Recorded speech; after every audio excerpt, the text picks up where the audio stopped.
হুসাইন একবার বিশ্বনবীরে প্রশ্ন করলেন, নানা মানিল আমজাদ ইলাল্লাহ, বলেন তো নানা আল্লাহর কাছে কে বেশি দামি, আপনি নাকি আমি? বিশ্বনবী বললেন, হুসাইন আনাল আমজাদ, আমি বেশি দামি। হুসাইন বলল, নানা জি আমি মানি না, আনা লা ওয়াফিক, আমি মানি না নানা। কেমন করে আপনি আমার চাইতে বেশি দামি হন? আপনার চাইতে আমি বেশি দামি। বিশ্বনবী বললেন, হুসাইন আমি হলাম নবীদের নবী, আখির নবী বিশ্ব নবী, আর তুমি হলা আমার উম্মত, তোমার চাইতে আমি বেশি দামি। হুসাইন বলে, নানা জি আপনি ভুল বললেন, আপনার চাইতে আমি হুসাইন বেশি দামি। সুবহানাল্লাহ কইবেন না? বিশ্বনবী বললেন, কাইফা যালিক, কেমন করে এটা? হুসাইন বলল, নানা জি তাহলে বলেন তো আপনার আব্বার নাম কি? বিশ্বনবী বললেন, আমার আব্বার নাম হলো আব্দুল্লাহ। কি নাম? হুসাইন বলেন, আনা খালি আব্দুল্লাহ, লাইসা ক্বাবলাহু ওয়ালা বা'দাহু শাই। খালি আব্দুল্লাহ, সামনেও কোনো টাইটেল নাই, পিছনেও কোনো টাইটেল নাই। আমার আব্বার নাম আপনি জানেন নাকি? আমার আব্বা হলো শেরে খোদা, দুনিয়ার সব কাফির মুশরিকদের জন্য আল্লাহ আমার আব্বারে বাগ বানিয়ে পাঠিয়েছে। আমার আব্বা সাধারণ কোনো মানুষ নয়, বিশ্বনবীর মেয়ের জামাই। আল্লাহু আকবার। আপনার আব্বা আব্দুল্লাহ কি কোন নবীর মেয়ের জামাই নাকি? বলেন। আমার আব্বার নাম হলো আলী কাররামাল্লাহু ওয়াজহা। বিশ্বনবী বললেন, তাই তো, আসলেই তো তোমার আব্বা বেশি দামি। আবার হুসাইন প্রশ্ন করলেন, নানা বলেন তো আপনার আম্মার নাম কি? কি নাম বিশ্বনবীর মায়ের? তোরা দেখে যা আমিনা মায়ের কোলে, মধু পূর্ণিমারি সেথা চাঁদ দোলে, যেন উষার কোলে রাঙা রবি দোলে। তোরা দেখে যা আমিনা মায়ের কোলে, কুল মখলুকে আজি ধ্বনি ওঠে কে এলোই, কালিমা শাহাদাতের বাণী ঠোঁটে কে এলোই, পড়ে দুরুদ ফেরেশতা বেহেশতের দুয়ার খোলে। তোরা দেখে যা আমিনা মায়ের কোলে। আল্লাহু আকবার। বিশ্বনবী বললেন, আমার মায়ের নাম আমিনা। হুসাইন বলল, নানা জি আপনার মায়ের নাম যদি আমিনা হয়, জেনে রাখেন আমার মায়ের নাম হলো ফাতিমা, সাইয়্যিদাতুন নিসাই আহলিল জান্নাহ। জান্নাতে সর্বপ্রথম যেই মহিলাটা ঢুকবেন, ওই মহিলাটা হলো আমার আম্মা জান ফাতিমা। বিশ্বনবী ফাতেমারে এত ভালোবাসতেন, বিশ্বনবী বলতেন যে ফাতেমারে কষ্ট দেয় সেজন্য আমি নবীরে কষ্ট দেয়, আর যে ফাতেমার মনের মধ্যে আনন্দ দেয় সেজন্য আমি নবীরে আনন্দ দেয়। বিশ্বনবী কোন সফরে গেলে সবার শেষে ফাতেমার সাথে দেখা করে বের হতেন, আবার সফর শেষ করে বাড়িতে আসার সময় সবার প্রথম ফাতেমার সাথে দেখা করতেন। ও নানা বলেন তো তাহলে কে দামি, আপনার আম্মা আমেনা নাকি আমার মা ফাতিমা? বিশ্বনবী আর কোনো কথা বলে না।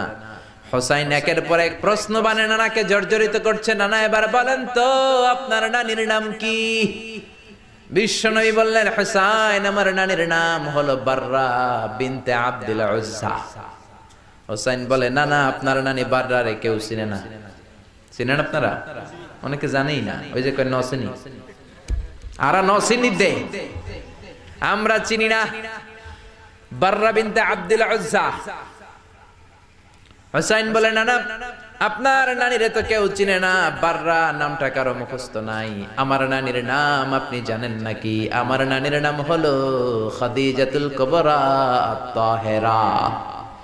একটা মহিলাকে আরশের উপর থেকে আল্লাহ সালাম জানিয়েছেন, ওই মহিলাটাই আমার নানি খাদিজা। বিশ্বনবী খাদিজারে এত ভালোবাসতেন, বিশ্বনবী বলতেন, আল্লাহ কিয়ামতের দিন যখন কেউ কাউরে চিনবে না, ওই কঠিন দিনে আমি যেন আমার প্রাণের খাদিজারে ভুলে না যাই। খাদিজা ইন্তেকালের পরে বিশ্বনবী নিজ হাতে দাফন কাফন করলেন, কবরের সামনে দাঁড়িয়ে দোয়া করলেন। দোয়ার পরে সব সাহাবীরা ঘরে ফিরে যায়। আবু বকর বললেন, নবী চলেন ঘরে ফিরে যাই, দাফন শেষ, কাফন শেষ, দোয়াও শেষ। বিশ্বনবী বললেন, না আবু বকর আমি যাব না, তুমি যাও, আমি কবরের সামনে দাঁড়িয়ে থাকবো। যেই মহিলাটাকে এই কবরের মধ্যে আমি শোয়ালাম রে আবু বকর, এই মহিলাটা সাধারণ কোন মহিলা নয়, আমার বিপদের দিনের সঙ্গিনী খাদিজা। মক্কায় এই মহিলাটাই আমার হাতে প্রথমে কালিমা পড়ে ইসলাম ধর্ম গ্রহণ করেছে। মক্কায় কেউ যখন আমারে সাহায্য করে নাই তখন আমার খাদিজা আমারে ভুলে নাই। কেউ যখন আমারে শেল্টার দেয় নাই, সাহায্য করে নাই, খাদিজা আমারে সাহায্য করেছে। মক্কার লোকেরা 3 বছর শিয়াবে আবি তালেবে আমার জেলের মধ্যে রেখেছিল। আমার কলিজার টুকরা বিবি খাদিজা ওই জেলখানার ভিতরে আমার সাথে ছিল। আবু বকর, তোমার মনে চায় তুমি ঘরে ফিরে যাও, আমি এখানে দাঁড়িয়ে থাকবো। আমি দাঁড়িয়ে দাঁড়িয়ে খাদিজার কবরের 3টা প্রশ্নের জবাব আমি বিশ্বনবী নিজে দিয়ে তারপরে ঘরে ফিরে যাব রে আবু বকর। সাইয়েদনা জিবরাইল এসে বললেন, ইয়া রাসূলুল্লাহ, ইয়া হাবিবাল্লাহ, দাঁড়িয়ে থাকার দরকার নাই, আপনি ঘরে ফিরে যান। আল্লাহ বলেছে খাদিজার কবরের 3টা প্রশ্নের জবাব আরশের উপর থেকে আল্লাহ নিজেই দিয়ে দিবে। ও নানা, কই আপনার নানি বাররা, কই আমার নানি খাদিজা? বিশ্বনবী কোনো কথা বলেন না। হুসাইন আবার প্রশ্ন করলেন, নানা বলেন তো আপনার নানার নাম কি? বিশ্বনবী বললেন, আমার নানার নাম হলো ওয়াহাব ইবনে আব্দে মানাফ। হুসাইন বলে, নানা আপনার নানা ওয়াহাব রে কে চিনে? কেউ চিনে না আপনার নানারে। আর আমার নানারে চিনে না এমন কোন মানুষ পৃথিবীতে নাই, ঠিক না? আমার নানার উপরে দুরূদ পড়ে না এমন কোন মানুষ পৃথিবীতে নাই। আমার নানার প্রশংসায় পঞ্চমুখ নয় এমন কোন মানুষ পৃথিবীতে নাই। আমার নানারে মাছে চিনে, গাছে চিনে, জিনেরা চিনে, ফেরেশতারা চিনে, পাখিরাও চিনে, ঠিক কি না? আমার নানা হাউজে কাউসারের মালিক, আমার নানা শাফাতের মালিক। আমার নানা শুধু মানুষের নবী নয়, জিনদের নবী নয়, ফেরেশতাদের নবী নয়, আমার নানা সব নবীদের নবী, ঠিক কি না? আমার নানার নাম হলো, পড়েন, মুহাম্মাদুর রাসূলুল্লাহ সাল্লাল্লাহু আলাইহি ওয়াসাল্লাম। এই হলো আমার নানা। এবার বলেন কে দামি? বিশ্বনবী আর ধৈর্য ধারণ করতে পারেন না, ধা ধা করে চোখের পানিগুলো ছেড়ে হোসেনকে বুকের মধ্যে জড়িয়ে ধরেন আর বলেন, হোসাইন তুমি ঠিকই বলেছ, আজকের তর্ক বিতর্কে আমি নবী হেরে গেলাম, তুমি জিতে গেলা। আসলে আমি নবীর চাইতে তোমার দাম আল্লাহর কাছে কোটি কোটি গুণ বেশি। কোন সুবহানাল্লাহ। আরো জোরে পড়েন, আল্লাহু আকবার।